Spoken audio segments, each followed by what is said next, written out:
কি করবি? আর দিগন্তকে কি তারিন তোকে দিবে? ওর কয়েকদিন পর পরীক্ষা। জাহিদ বলল, আমি তারিন আপুকে ফোন দিয়ে বলেছি তুমি গিয়ে নিয়ে আসো। রুহুল সাহেব বলল, ভুলেও বাসায় বিয়ের কথা জানাবি না, 2 দিন পর বল, তোর মা জানলে আমায় ধুয়ে দিবে। জাহিদ বলল, আব্বা তাড়াতাড়ি যাও, লেট হয়ে যাচ্ছে। রুহুল সাহেব বলল, আচ্ছা আমি বাসায় গিয়ে দিগন্তকে নিয়ে আসি, তোরা অপেক্ষা কর। রুহুল সাহেব বাসার উদ্দেশ্যে রওনা হলো। রুহুল সাহেবের 1 মেয়ে 1 ছেলে, আর দিগন্ত হলো তারিনের ছেলে। রুহুল সাহেব বাসায় পৌঁছাতেই শম্পা বেগম তেতো মেজাজ নিয়ে বলল, তুমি তো অফিসে ছিলে না, আমি ম্যানেজারের কাছে মাত্র জিজ্ঞেস করলাম। রুহুল সাহেব বলল, এই বুড়ো বয়সে তুমি আমাকে সন্দেহ করো? শম্পা বেগম বলল, বিষয়টা সন্দেহর না, তিশা কোথায় সেটা বলো। রুহুল সাহেব বলল, দেখো আমার প্রচন্ড ক্ষুধা লেগেছে শম্পামণি, আমাকে খেতে দাও। শম্পা বেগম বলল, রাখো তোমার ঢং, আগে বলো কোথায় ছিলে? বাবা মায়ের চেঁচামেচি শুনে তারিন রুম থেকে বেরিয়ে আসলো। তারিন বলল, কি হয়েছে তোমাদের, এভাবে চেঁচাচ্ছ কেন? শম্পা বেগম বলল, তোর বাবাকে জিজ্ঞেস কর তিশা কোথায়। তারিন মুচকি এসে বলল, আব্বা তুমি কি তিশার খবর জানো? শম্পা বেগম বলল, তারিন তোর কাহিনী তো সুবিধার মনে হচ্ছে না, তুই কি এই বিষয়ে কিছু জানিস? তারিন বলল, আরে মা কি বলছো এসব, পাগল হয়ে গেছো নাকি? রুহুল সাহেব শম্পা বেগমের কথায় কান্না দিয়ে তারিনকে বলল, তারিন দিগন্ত কোথায়? তারিন বলল, দিগন্ত ঘুমাচ্ছে। রুহুল সাহেব বলল, আচ্ছা ওকে তুই ডেকে রেডি করে নিয়ে আয়, লেট হয়ে যাচ্ছে। শম্পা বেগম বলল, দিগন্তকে নিয়ে তুমি কোথায় যাবে? রুহুল সাহেব বলল, শম্পা তুমি এত কথা কেন বলো, 3 দিন বাঁচাল হয়ে যাচ্ছ। শম্পা বেগম বলল, রাখো তোমার রং, দিগন্ত তোমার সাথে যাবে না। রুহুল সাহেব বলল, তুমি বললেই হলো নাকি? তারিন তুই দিগন্তকে ডেকে রেডি করে দে। তারিন রুমে গিয়ে দিগন্তকে ঘুম থেকে উঠে বলল, ঘুম ঘুম চোখে দিগন্ত বলল, তিশা মামির সাথে জাহিদ মামার বিয়ে হয়ে গিয়েছে তাই না? মামা বলেছিল তাদের সাথে আমাকেও নিয়ে যাবে বিয়ের পর, আর নানুকে এসব জানাতে বারণ করেছে কারণ নানু অনেক ভেজাল করে। তারিন দিগন্তের মুখ চেপে ধরলো আর বলল, আসতে বলো, তোমার নানু শুনলে ঘূর্ণিঝড় হবে। দিগন্ত বলল, তিশার বাবার সামনে একদিন তিশাকে মামি বলে ডেকেছিলাম বলে আমাকে কত কথাই বলেছিল, এবার বোঝাবো মজা। তারিন হেসে বলল, কি মজা বোঝাবে তুমি? দিগন্ত বলল, এই যে আমরা তার মেয়েকে নিয়ে পালিয়ে যাচ্ছি, সব প্ল্যান তো আমার আর মামার। তারিন বলল, যেমন মামা তেমন ভাগ্নে, তাড়াতাড়ি যাও, তোমার নানা ভাই ওয়েট করছে তোমার জন্য। রুহুল সাহেব দিগন্তকে নিয়ে রওনা হলো। শম্পা বেগম বলল, তুমি খেয়ে যাবে না? রুহুল সাহেব বলল, এতক্ষণ তো বসেছিলাম, কেউ খেতে দিল না। শম্পা বেগম বলল, এই বুড়ো বয়সে এখনো ফাজলামি চাইনি, আমি খাবার রেডি করেছিলাম। রুহুল সাহেব বলল, আমি তো বুড়ো হয়ে গিয়েছি, কথায় কথায় বুড়ো বলো, পারলে জন একটা খুঁজে নাও। শম্পা বেগম রাগান্বিত কণ্ঠে বলল, মেজাজ খারাপ করো না তো। রুহুল সাহেব দিগন্তকে নিয়ে চলে গেল। মেজাজ গরম করে শম্পা বেগম সোফায় বসে পড়ল। তারিন এসে বলল, মা রেগে গেলে তো হেরে গেলে, আর তুমি তো জানোই বাবা তোমাকে রাগিয়ে মজা পাই। শম্পা বেগম বলল, এজন্য কি সবসময় এমন করবে? কোনো কথা বুঝি গায়ে লাগে না? কিছুক্ষণ চুপ থাকার পর শম্পা বেগম আবারও বলল, আচ্ছা তারিন, তোর বাবা দিগন্তকে নিয়ে কোথায় যাচ্ছে? তারিন বলল, আমি জানি না। শম্পা বেগম বলল, আমার একটাই আফসোস, তোদের কাউকে আমার মতো বানাতে পারলাম না, দুজনেই বাবার মতো হয়েছিস। দীর্ঘ একটা নিঃশ্বাস ফেলে ফ্লোরের দিকে তাকিয়ে রইল শম্পা বেগম। তারিন বলল, মা জাহিদ তিশাকে ভালোবাসে, তিশার বাবা জাহিদ আর বাবাকে অনেক অপমান করেছে, বাবা এসব কিছু গায়ে মাখেনি শুধুমাত্র জাহিদের কথা ভেবে। জাহিদ এখন যদি তিশাকে জোর করে বিয়ে করে তাহলে সেটা কি অপরাধ? শম্পা বেগম বলল, যখনই শুনেছি তিশাকে পাওয়া যাচ্ছে না তখনই বুঝেছি এই কাজটা একজন ছাড়া আর কেউ করতে পারে না। তোরা সবাই সবটা জানিস কিন্তু আমায় বলিস না। তারিন বলল, তুমি যে ঝামেলা করো তাই তোমাকে কেউ বলতে চায় না। শম্পা বেগম বলল, জাহিদ আর তিশা কোথায়? তারিন বলল, তা জানি না। শম্পা বেগম বলল, একটা মেয়ের বিয়ে ভাঙা যে কতটা অপমানের তা তোর বাবা কখনোই বুঝবে না। বরপক্ষ এসে ফিরে গিয়েছে, কত মানুষ এসে তিশার বাবাকে কত কথা বলে গিয়েছে। এদিকে বারান্দায় পায়চারি করছে জাহিদ। রুহুল সাহেব দিগন্তকে নিয়ে এখনো আসছে না। রুমের ভেতর থেকে জোরে জোরে আওয়াজ করছে, দরজা ভাঙতে চাচ্ছে তিশা, বিদঘুটে শব্দ হচ্ছে।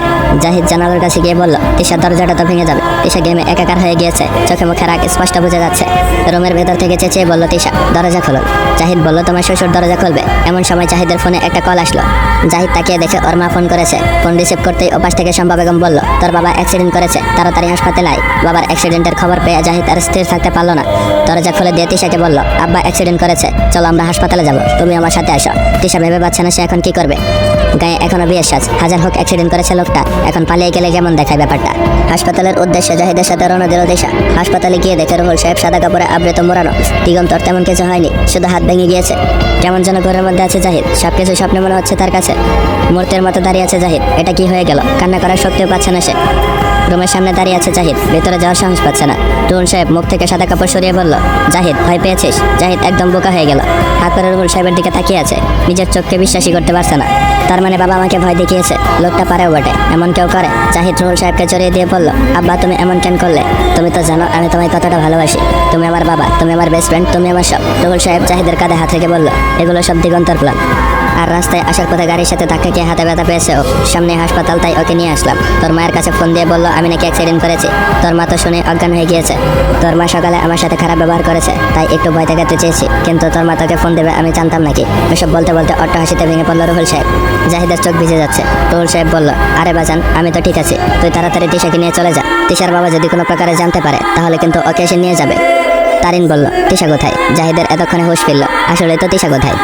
জাহিদ হাসপাতালের জানালার ফাঁক দিয়ে দেখলো তিশা হাসপাতালের গেট ক্রস করে বাইরে হয়ে গিয়েছে। তিশা পালিয়ে যাচ্ছে। এটা দেখে জাহিদ রুম থেকে বের হয়ে দৌড়ে হাসপাতালের গেটের সামনে গেল। পিছন থেকে খপ করে ধরলো তিশার হাত। তিশা আচমকা ভয় পেয়ে গেল। জাহিদ বলল, তোর এত বড় সাহস, তুই পালিয়ে যাচ্ছিস? এখন আর পাগলামি করে লাভ নেই, যা হওয়ার হয়ে গিয়েছে। তিশা বলল, কি হয়েছে? আর আমার হাত ছাড়ুন, আমি বাসায় যাব, নয়তো লোক জড়ো করবো। জাহিদ বলল, তুই আমার বউ, লোকে এখন আমাকে কি করবে? জাহিদ তিশার হাত টানতে টানতে রুহুল সাহেবের কাছে নিয়ে গেল। রুহুল সাহেবের পাশে শম্পা বেগম বসেছিল। তিশাকে দেখে শম্পা বেগম বলে ওঠে, তিশাকে বাসায় যেতে দাও, ও যদি স্বেচ্ছে আমাদের বাসায় আসে তো আসবে, এভাবে জোর করে লাভ নেই। রুহুল সাহেব চোখ রাঙিয়ে বলে ওঠে, এ ব্যাপারে তুমি কোনো কথাও বলবে না। ওর বাবাকে চ্যালেঞ্জ করছিলাম যে তিশাকে আমার বাড়ির বউ বানাবো। তারিন চুপচাপ বসে আছে, সবার কথা শুনছে। তারিন ফিস ফিস করে জাহিদের কানে কানে বলল, জাহিদ তুই তিশাকে নিয়ে চলে যা, কান্না ছাড়া আর কোনো কিছুই করার নেই তিশার। এই লোকগুলোর মাথায় বিন্দুমাত্র সেন্স নেই, এইভাবে কি সংসার করা যায়? এদিকে রুহুল সাহেবের ধমক খেয়ে শম্পা বেগম চুপ করে রইল। শম্পা বেগম জানে রুহুল সাহেব তার সিদ্ধান্তে অটল। তিশাকে নিয়ে যত তাড়াতাড়ি সম্ভব এখান থেকে চলে যেতে হবে। তিশা মুখে আঁচল রেখে কান্না করতেছে। এই পরিবারের প্রত্যেকটা লোককে তার অসহ্য লাগে, শুধুমাত্র জাহিদের আম্মুকে ছাড়া। তিশা রুহুল সাহেবের উদ্দেশ্যে বলল, আপনি যেমন ক্ষমতা আর টাকার জোরে আমার সাথে এরকম অবিচার করলেন, এর মাসুল আপনাকে একদিন দিতেই হবে। আপনি যেমন চ্যালেঞ্জ হারেন না, এই তিশাও চ্যালেঞ্জ হারতে পছন্দ করে না। আজ আমি কিছু বলবো না, শুধু সময়ের অপেক্ষা।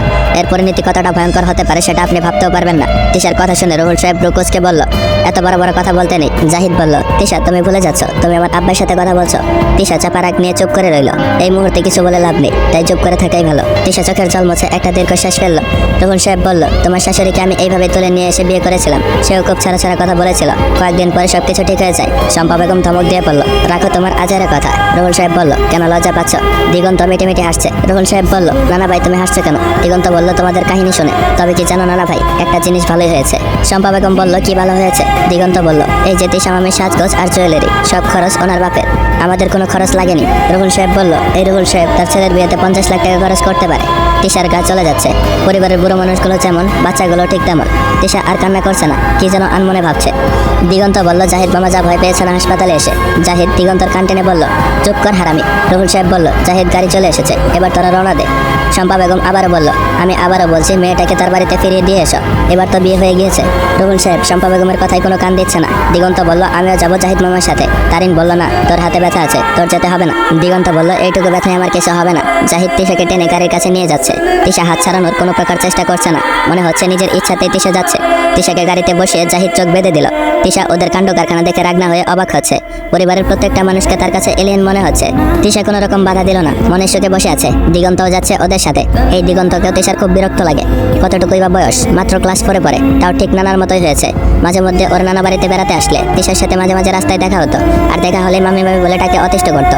এই বিচ্ছুটার চালাই অতিষ্ঠ হয়ে গেছে তিশা। গাড়ি চলতে শুরু করেছে। তিশার চোখ বাঁধা, অস্বস্তিকর লাগছে খুব। ইচ্ছা করছে গাড়ি থেকে জাপ দিতে। গাড়িটা এখন অ্যাক্সিডেন্ট করলে খুব ভালো হতো তিশার কাছে। তিশা বলল, আমার চোখ খুলে দেন।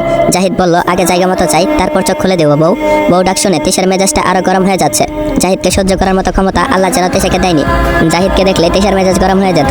জাহিদ তিশার কাঁধে হাত রেখে বলল, বলেছিলাম না তুমি শুধু আমারই হবে, সেজন্য আমি যে কোনো পথ অবলম্বন করতে পারি। তিশা বলল, আমার কাঁধ থেকে হাত সরান। জাহিদ বলল, তুমি আমার বউ, এটা হয়তো তুমি ভুলে গিয়েছ। তিশা বলল, আর আপনারা ভুলে গিয়েছেন লাশ লজ্জা কি, নির্লজ্জ মানুষ, এর পরিণাম একটুও ভালো হবে না। জাহিদ বলল, আবারও আজাইরা কথা শুরু করলাম। জাহিদ তিশার গা ঘেঁষে বসে রইল। জাহিদ বলল, আসো বউ, আমরা একটু রোম্যান্স করি। দিগন্ত বলল, মামা আমি কিন্তু গাড়িতেই আছি, সেই বিষয়টা মাথায় রেখো। গাড়ি চলছে, লং জার্নি খুব ভালো লাগে তিশার, কিন্তু এত সব হয়ে যাওয়ার পর ভালো লাগাটা আপাতত গায়ে মারছে না সে। খুব বেশি বিরক্ত লাগছে। চোখ বাঁধা এখনো। কি আজব মানুষ, চোখ বেঁধে রেখেছে যেন কোথায় নিয়ে যাচ্ছে সেটা দেখতে না পারি। এভাবে বেঁধে রাখবে কতদিন? এভাবে জোর করে বা কি হবে? জাহিদ বলল, বউ এমন উদাস হয়ে কি ভাবছো? জাহিদের কাছ থেকে এমন বউ ডাকটা শুনে তিশার খুব বিরক্ত লাগছে। কানে হাত দিয়ে বসে আছে তিশা। দিগন্ত বলল, মামা মামি তো কানে হাত দিয়ে বসে আছে, হয়তো তোমার কথা বিরক্ত মনে হচ্ছে, তুমি জোরে জোরে চিল্লাই চিল্লাই কথা বলো। তিশা ভাবছে, এইটুকু ছেলে কিভাবে এত বেগেছে, পাকার জন্য ফরমালিন দিয়েছে হয়তো। ইচ্ছে হচ্ছে দুই গালে দুইটা ঠাস ঠাস করে বসিয়ে দিতে। জাহিদ দিগন্তর কথা মতো জোরে জোরে আওয়াজ করে বলল, বউ তোমাকে আজ জোস লাগছে। দিগন্ত বলল, জোস না মামা, জোস জোস হবে এটা। জাহিদ দিগন্তর দিকে চোখ রাঙিয়ে বলল, ছোট মানুষ ছোট মানুষের মতো থাকো। দিগন্ত বলল, আজ পর্যন্ত দেখেছো তোমাদের বংশের কেউ কোনো কালে ছোট ছিল, আর তুমি ছোটখাটো নিয়ে পড়ে আছো। দুই মামা ভাগ্নের খুনসুটি চলছে। দিগন্ত আচমকা তিশার দিকে তাকিয়ে ভয় মিশ্রিত কণ্ঠে বলল, মামা মামা মামির কি হয়েছে? জাহিদ বলল, কি আবার হবে? দিগন্ত বলল, মামি চোখ বন্ধ করে আছে কেন? তারপর জিহাদ তিশার দিকে তাকালো, তাকে এই যেন ভয়ে আটকে উঠলো। আসসালামু আলাইকুম এভরিওয়ান, তোমাদের কাছে গল্পটা কেমন লাগছে অবশ্যই কমেন্ট বক্সে জানিয়ে যাবা। আর নেক্সট পর্ব পাওয়ার জন্য অবশ্যই চ্যানেলটা সাবস্ক্রাইব করে বেল আইকন নোটিফিকেশনটা অন করে রাখবা।